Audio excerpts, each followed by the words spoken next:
All right, we are live. Welcome everyone to the Mint Doors 12 days of live streams, where we talk with 12 highly accomplished entrepreneurs who are balancing their huge success with their well-being. And I'm super excited to kick it off with Dr. Josie Dovidio. Thank you so much for being here today, Josie.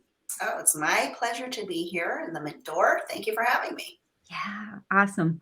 Now, Josie is a longtime dentist, and after 22 years of practicing, she actually made the really difficult decision to sell her practice because she was dealing with some health-related issues that stemmed from the prolonged stress of dentistry. And after working through that personally, she decided that she wanted to give back, and she now helps dental professionals undo what dentistry does to them, not just physically, but their mind and their spiritual beings as well. So she's the founder of Yoga for Dentists and the Crown of Wellness program. So what a wonderful guest to have to kick off our first live stream. Thank you. Yeah. Thanks for inviting me. Yeah, we're super excited for you to be here. And in the next 10 minutes, we're going to be asking you some questions that will be a way for you to share with our audience the incredible things that you are doing for your well-being. So we'll start off with question number 1. And we want to know 2 or 3 habits or routines that have helped you move the needle and make a difference this year. I love this question. And people hearing my answer might be stumped. But the best way I have found to move the needle is to pause. Mm-hmm. Periodically pause. Pausing to quiet the mind, pausing to meditate. And I don't mean in chunks of time. I mean daily. Maybe even hourly, right? Depending on what's happening in your life. Because what I found happens is most dentists, at least the dentists that I work with, are go-getters. We've been that way since, kindergarten, which is why we managed to do all of the schooling and become, doctors. And so we're used to going at that pace. And maybe it's a function of getting older. Maybe it's just a function of not being able to sustain that pace long term. It just gets harder to focus if you don't give your brain a pause and that break. Mm-hmm. And so when I find myself flustered for whatever reason, I know I have to take a break. And that might mean, I'm in a home office now. It might mean going outside in my yard and getting some fresh air. It might mean standing up and moving my body, a few jumping jacks, a yoga pose, whatever, but just changing and giving the brain a break. And that helps reset everything. Mm-hmm. And so that's been honestly the biggest thing, because I am inclined to overwork, especially when you feel like you're in the flow of something, like you just want to keep going, you want to meet a deadline, you want to finish, but it gets harder and harder to focus and you're less productive. Mm-hmm. So if you want to move the needle, if you want to produce more, which I don't love that term, but we know this term in dentistry. So if you want to be more productive, pause, take a break, regroup, reset, breathe. And you'd be amazed at how much more focused and clear you are when you get back to the task at hand. Mm. The power is in the pause. Mm-hmm. The power of the pause. Yeah. That's an excellent answer. And I love how it is so relevant to us go-getters that just go all day, every day. Mm-hmm. So wonderful advice. Awesome. As we kind of come to the close of 2022, I'm always curious. I love this question because I'm always curious, what podcasts, books, movies, what were your highlights this year in media that you consumed? All right. So I have like literary ADD. I'm always reading like 10 books at a time. because like I'll read like a chapter or a few pages and I'm like, oh, that's so good. And I don't want to move on yet because I want to let that sort of sit in my brain. So then I'll pick up another book and read that for a while. So it's always hard for me to say what is my favorite. But I can tell you what's been impactful for me this year. The first is a book called Next Level, Your Guide to Kicking Ass, Feeling Great, and Crushing Goals Through Menopause and beyond, right? So when you start to enter in age 40 and beyond, you know, we start to enter into this perimenopause phase of life, menopause. It's sort of nebulous. We don't really talk about it too much in our culture. So nobody really knows what they're doing.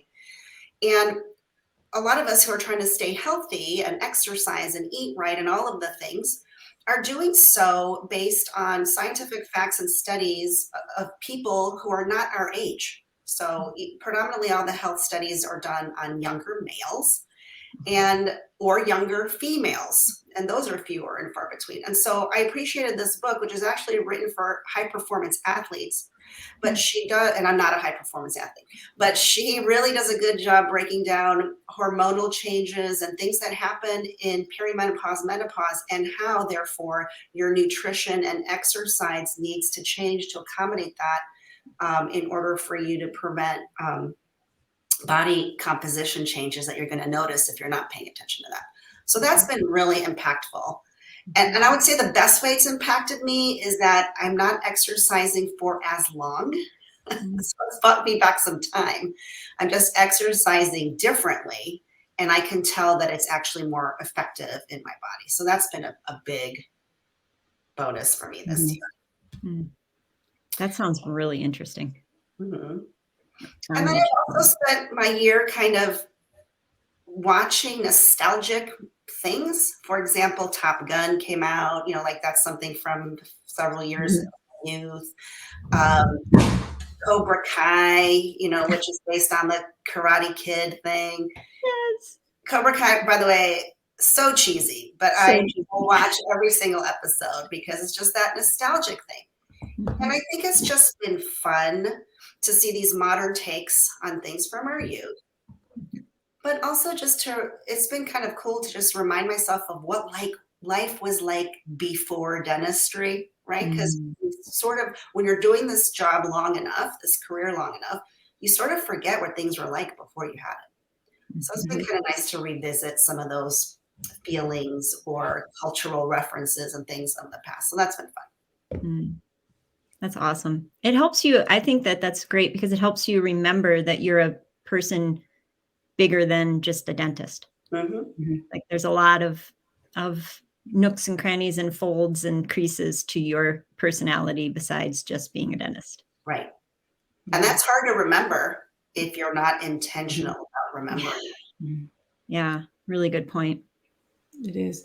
Well, this has led us beautifully onto our next question, because you're talking about like looking back and remembering those things from the past that you can still enjoy today. But if we're looking forward into 2023 and you're visualizing your future next year, what do you see?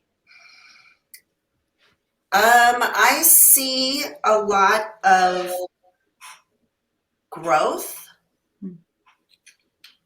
but in a restrained way.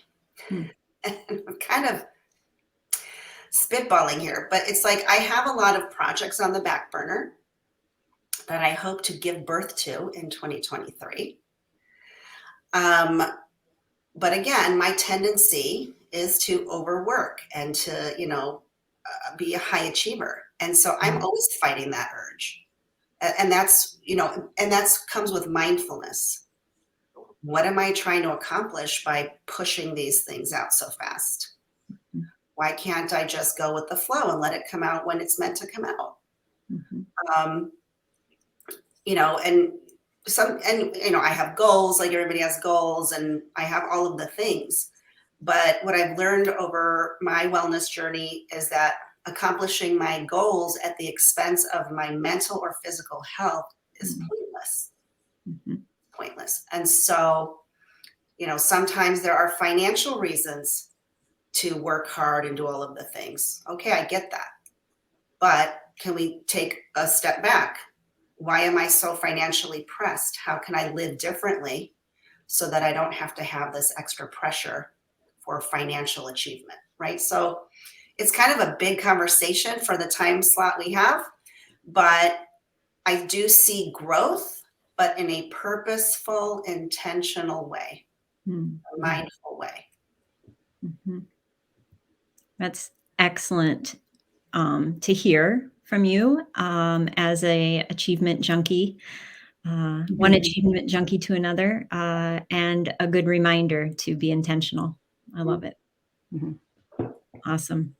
So looking ahead at your vision, and I know a lot of people pick a word for the year, but do you have a word or a phrase or a saying or something that's going to kind of anchor you to 2023? Yes. And I was thinking about that because now's the time of year where you start to think about these things, right? I'm starting to revisit my vision for next year and what goals would I like to achieve and what would I like to have in my life. And it's funny because my word for 2022 was flourish. Flourish. And, flourish conjures up this image of like growth and vibrancy and good things. And so I haven't settled on a word for 2023, but I've been trying to label what it is that I'm feeling for 2023. And so I can best name what I'm feeling with two different words that are not traditional words of the year. One is marinate, and the other one is simmer. Right? And so I feel like I have all of the ingredients.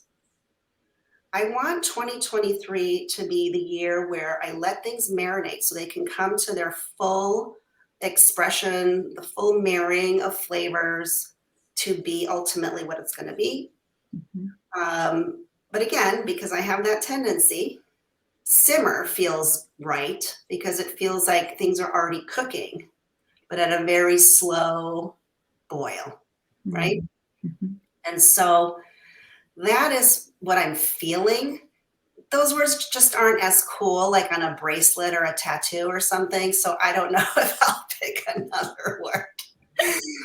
But that's really the feeling I have for 2023.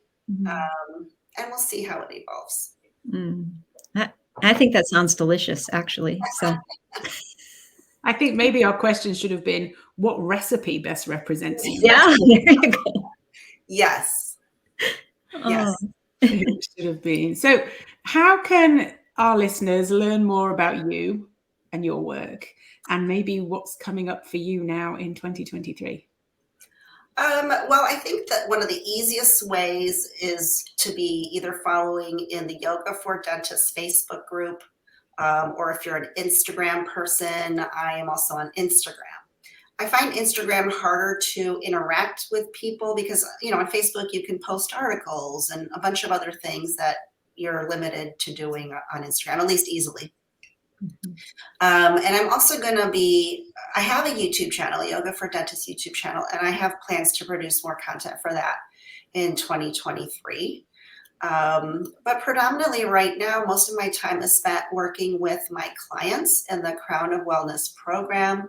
So if people want to learn more about that, I have a free webinar called How to Enjoy Life in Dentistry Without Sacrificing Your Body and Mind. But yeah, anybody can feel free to connect with me through DM or email or all of the things. I'm usually pretty good about checking something every day to see if anybody's trying to reach out to me.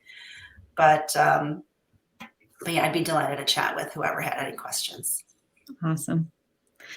Well, we have enjoyed this conversation very much, and taking away the power of the pause and the power of a good recipe, I think, are two great recommendations. Thank you for spending some time and sharing with us how you blend your success with your well-being. And thank you for all you do working with dental professionals to help them have more enjoyment in life than just working and being stressed. Oh, that's awesome. Thank you so much for including me and for the work that you're doing. I mean, it's a beautiful thing that we can partner together to help the dental professionals, you know, in our community. Yeah. Awesome. All right. Well, happy holidays. And we will see everyone back here live tomorrow for our next guest on our 12 days of live streams. All right. Bye. Bye, everyone. Bye.